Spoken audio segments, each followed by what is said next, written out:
Okay, I said I was going to create a little bit of a bonus track just to help you with resources. And this is something that may be of interest to some of you, maybe not. This is the only way I could figure out how to do it with my low tech skills. I warned at the beginning this was going to be very low production. This is literally me holding my phone up to a computer screen. But you'll notice in the line up there, it says blueletterbible.org. Blueletterbible.org. Blueletterbible.org is a free internet resource that I have used for years, and I found it to be the most easily accessible, helpful resource that I know about. There may be some others out there that I don't know about, but this one has been very, very, very helpful for me through the years, and you can do things on it that can be just very helpful because, again, like we said, what you want to do is own a book, and you can go if you want to make yourself an expert at a book. You'll notice up here that has this area where you can put in any verse, any place in the Bible. You just put it in, 2 John chapter 1, and then you can go to any kind of translation here. You can look at any kind of translation, I say any, there's a lot more than that, but they offer all these different ones. These are the most commonly used in our part of the world anyway. And then down, what it's done is it's brought up 2 John 1:1. You can read it there. Now, the coolest thing about it is, and I'm not going to show you all the resources, but when you go over here to tools, what you find is interlinear. I'll show you that in a minute. That's language, different Bibles, cross references. How does 2 John relate to Ephesians 4 or Ezekiel 2? That kind of thing. Commentaries. Commentaries are very, very helpful. What you have here, loading all the commentaries, if you want to hear different people, they have video commentaries available.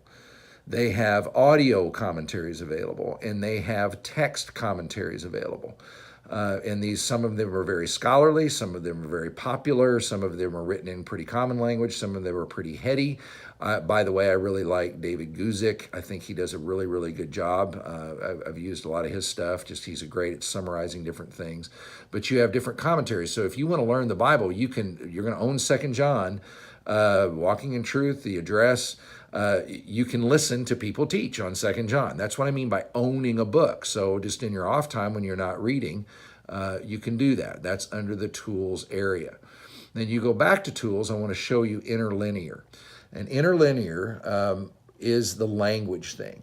When you hit interlinear, what it does is it pulls up all these different, it pulls up the Greek and or the Hebrew if it's the Old Testament. And it pulls it breaks it down into all the different words that are there in a particular verse. Now I'm going to go to 2 John 3 because that's the one we did, or 2 John 3, and we said grace, mercy, peace. And so what I would encourage you to do, by not taking words for granted, you could just go over here and you can click on this word, and what it will do is it will bring up a whole host of defining helps for that word, including, by the way, this nice little feature that it will gives the Greek word, and then you hit the little speaker here, and it will show you how to charis. So if you want to do the little and all that with the Greek word, you can hear that. I get a kick out of that guy though because he's obviously kind of Southern accent a little bit, but he's also doing Greek. But he does that for every word in the Bible. You can hear how they're pronounced. And then you can go down here. There's Vine's Expository Dictionary. That's a very nice dictionary that you can buy on your own, or you can just have it for free. It will show a definition here. Some of these other things are a little bit hard to translate into what they are. They're references to different books that are out that you can go to. But you have the definition of words, and you can look them up for yourself. You're not dependent on me or someone else. It's just a resource. You can know where to go.